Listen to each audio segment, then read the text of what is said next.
Leo loved to draw more than anything. He drew swooping dragons, towering castles, and even his fluffy chat mittens, napping in a sunbeam. One afternoon, while exploring his grandpa's dusty attic, he found a small, wooden box. Inside, nestled on a bed of velvet, was a pencil. It wasn't an ordinary pencil. It was smooth and black, with a tiny, glowing star at its tip.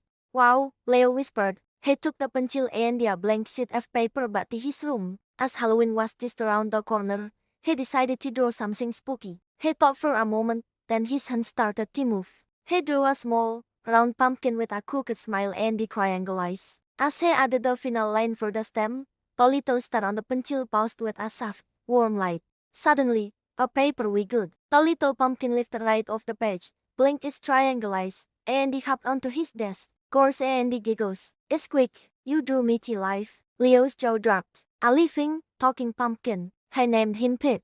Pip was bouncy and full of questions. What's that? Is that a bed? Can you jump on it? He chirped, pointing at everything.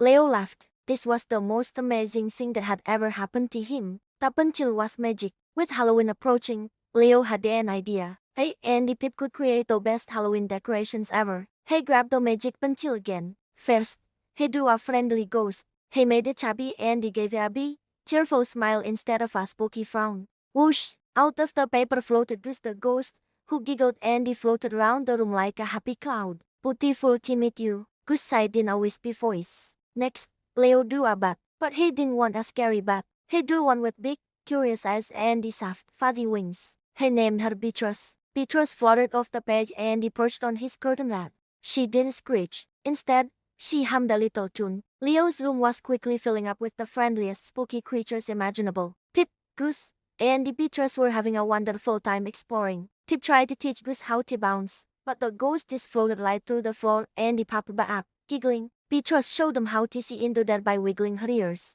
The day before Halloween, a new kid named Alex moved in next door. Leo saw him sitting alone on his porch, looking sad. Leo felt a pang in his heart. Maybe his new friends could help. With a little encouragement from Pip, Leo went over to say hello. Hey, I'm Leo.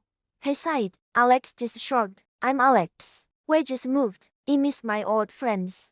Leo had a brilliant idea. Do you like to draw? He asked. Alex's eyes lit up a little. Yeah, Leo smiled. I have a special pencil. Want to see it? He invited Alex over. When Alex saw a talking pumpkin, a floating ghost, and a hummingbird, his mouth fell open in astonishment. How? He stammered. Leo showed him the magic pencil. It brings drawings to life. Leo handed the pencil to Alex. Why don't you try? Draw something you'd like for Halloween. Alex hesitated, then took the pencil. He thought hard and he began to draw. He drew a skeleton, but not a scary one. He gave it a top hat and a bow tie and a big, friendly grin. As he drew the last bone, the pencil glowed and out stepped Skelly, a dancing skeleton. Skelly tipped his hat and he did a little shuffle dance right around the walk. Alex laughed, a real, happy laugh. For the rest of the afternoon, he and Leo took turns drawing. They drew candy spiders that skittered around handing out imaginary treats, and a witch's chat who parried so loudly the windows rattled.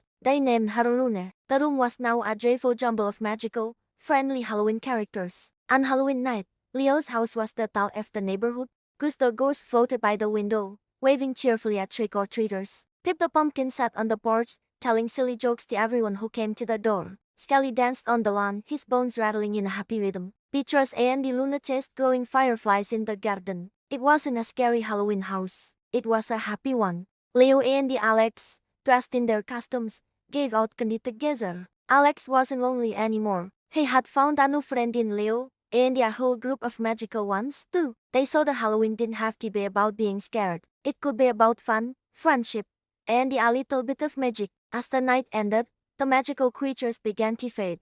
The star on the pencil dimmed. Pip gave Leo a final, tiny hug. Thanks for drawing me, Leo, he whispered before turning back into a drawing on the paper. One by one, Goose, Beatrice, Skelly, and the older others returned to their pages, each with a happy, peaceful expression. Leo carefully placed the drawings and the magic pencil back in the wooden box. He knew he wouldn't use the pencil all the time. Its magic was special, meant for moments when a little bit of wonder was needed most.